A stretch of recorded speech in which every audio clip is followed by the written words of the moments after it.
ថ្ងៃណាទៅទើបស្រីពើយល់ដល់ចិត្តបងរឿងគុណលងក្តីសៅមងគួរតែបំភ្លេចសូរីយ៉ារៀបអាស្ដងគុតលើផ្ទៃទឹកពន្លឺដូចពេជ្រចាំងរំលេចមិនអាចបំភ្លេចដំណងទឹកភ្នែកលើវាហា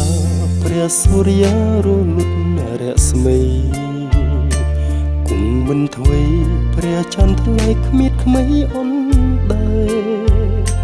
ព្រះគុំដោពិភពលោកា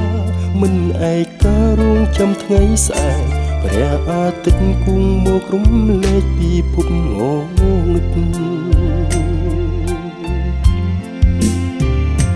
តើហេតុអ្វីផ្លែកតែរូបខ្ញុំកើតទុកធំពុំមានស្រាស្រាមេឃងងឹតគង់ភ្លឺវិញបានតាមព្រំលីខិតកើតជាមនុស្សមានខុសមានត្រូវដេចពីលពើនាងមិនអាណិតស្រស់មេថាបានស្នេហ៍ពិតនេបនិតនេះមកទុកអូកាំងបងខ្លះបានទេអោយបងបានកែប្រែជាថ្មីយុវវ័យគុំនឹកនៅខ្ចីគង់គិតមិនដល់ថ្ងៃនេះភ្លៀងថ្ងៃស្អែកស្រឡាញ់ចិនគង់ច្បាល់អក្តីអំពើ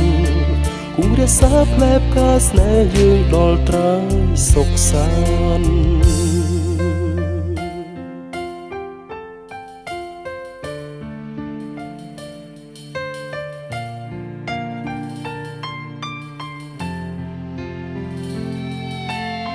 ចិត្តបងរំជួលឈួលពេញអរ៉ាបងនៅរក្សាស្នេហាស្មោះត្រង់ដួងចិត្តបរិសុទ្ធផូរផង់ជូនចំពោះឆោមយំលុះអវសានតើហេតុអ្វីផ្លែកតែរូបខ្ញុំកើតទុកធំពុំមានស្រាស្រា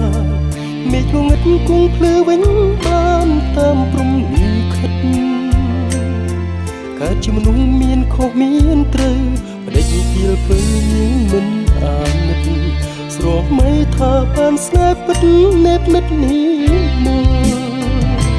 ទុកអោកាំងបងខ្លះបានទេអោយបងបានកែប្រែជាថ្មីយុវវ័យគុំនឹកនៅខ្ចីគួងគិតមិនដល់ថ្ងៃនេះភ្លៀងថ្ងៃស្អែកស្រឡាញ់ចិនគង់ខ្លាំងអូក្តីអំពើគូរក្សាផ្លែផ្កាស្នេហ៍យើងដល់ត្រើយសុខសាន្តថ្ងៃនេះភ្លៀងថ្ងៃស្អែកស្រឡាញ់ចិត្តគួងច្បាស់អូក្តីអំពើ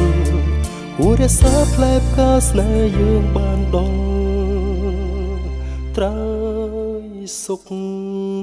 សាន្ត